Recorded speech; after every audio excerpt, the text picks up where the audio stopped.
IPL 2026 league చివరి దశకు చేరుకుంటున్న తరుణంలో టోర్నమెంట్ మరింత రసవత్తరంగా మారింది. ఢిల్లీలోని అరుణ్ జైట్లీ స్టేడియం వేదికగా జరిగిన కీలక మ్యాచ్ లో రాజస్థాన్ రాయల్స్ కు ఢిల్లీ క్యాపిటల్స్ బిగ్ షాక్ ఇచ్చింది. రాజస్థాన్ నిర్దేశించిన 194 పరుగుల భారీ లక్ష్యాన్ని ఢిల్లీ మరో 4 బంతులు మిగిలి ఉండగానే 5 వికెట్లు మాత్రమే కోల్పోయి ఛేదించింది. ఈ ఓటమితో రాజస్థాన్ రాయల్స్ ప్లే ఆఫ్స్ అవకాశాలు మరింత క్లిష్టంగా మారిపోయాయి. 194 పరుగుల భారీ టార్గెట్ తో బరిలోకి దిగిన ఢిల్లీ క్యాపిటల్స్ కు ఓపెనర్లు అభిషేక్ పోరెల్, కేఎల్ రాహుల్ అదిరిపోయే ఆరంభాన్ని అందించారు. రాజస్థాన్ బౌలర్లపై ఎదురుదాడి చేస్తూ పవర్ ప్లేను పూర్తిగా వాడుకున్నారు. ఈ ఇద్దరు పోటీపడి మరీ హాఫ్ సెంచరీలు బాదారు. ఈ క్రమంలో వీరిద్దరి మధ్య నమోదైన భారీ భాగస్వామ్యానికి బ్రిజేష్ శర్మ బ్రేక్ వేశాడు. 51 పరుగులు చేసి ప్రమాదకరంగా మారిన పోరెల్ ను బ్రిజేష్ అవుట్ చేశాడు. ఇక పోరెల్ అవుట్ అయిన తర్వాత ఢిల్లీ ఇన్నింగ్స్ కాస్త తడబడింది. సాహిల్ ఫరక్ 9 పరుగులే చేసి పెవిలియన్ చేరగా, మరోవైపు బాధ్యతంగా ఆడుతూ హాఫ్ సెంచరీ పూర్తి చేసుకున్న కేఎల్ రాహుల్ 56 పరుగులు చేసి తాను కూడా అవుట్ అయ్యాడు. ఇక ఆ తర్వాత వెంటనే వచ్చిన ట్రిస్టన్ స్టబ్స్ 4 పరుగులే చేసి జోఫ్రా ఆర్చర్ బౌలింగ్ లో క్యాచ్ ఇచ్చి అవుట్ అయ్యాడు. దీంతో ఒక్కసారిగా ఢిల్లీ ఒత్తిడిలో పడింది.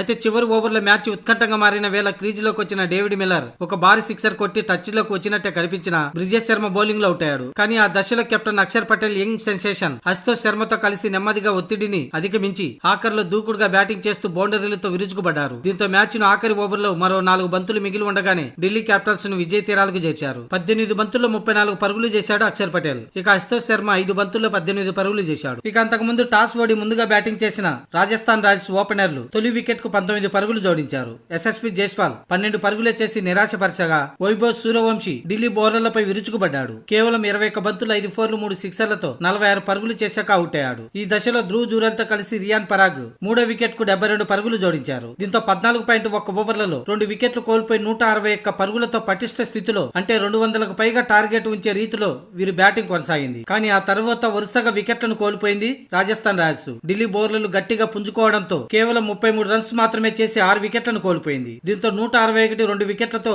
14 ఓవర్లు ఉండగా 20 ఓవర్లకు వచ్చేసరికి 8 వికెట్లు కోల్పోయి 193 పరుగులు చేసింది రాజస్థాన్ రాయల్స్. ఇక్కడే రాజస్థాన్ గెలవాల్సిన మ్యాచ్ ఓటమికి కారణం. సరైన ఫినిషింగ్ టచ్ ఇచ్చి ఉంటే ఖచ్చితంగా ఈ మ్యాచ్ రాజస్థాన్ గెలిచి ఉండేది. మొత్తంగా ఢిల్లీ క్యాపిటల్స్ ఈ విజయంతో 12 పాయింట్లతో 8వ స్థానం నుంచి 7వ స్థానానికి ఎగబాకింది. దీంతో ఢిల్లీ ప్లే ఆఫ్ రేస్ లో ఉన్నప్పటికీ చివరి మ్యాచ్ లో గెలిచిన 14 పాయింట్లు వస్తాయి. అప్పుడు ప్లే ఆఫ్ చేరడం కష్టమే. ఇక ఈ ఓటమితో రాజస్థాన్ 5వ స్థానంలో ఉండగా ప్లే ఆఫ్ చేరాలంటే మిగిలిన 2 మ్యాచ్ల్లో తప్పనిసరిగా గెలవాల్సిన పరిస్థితి.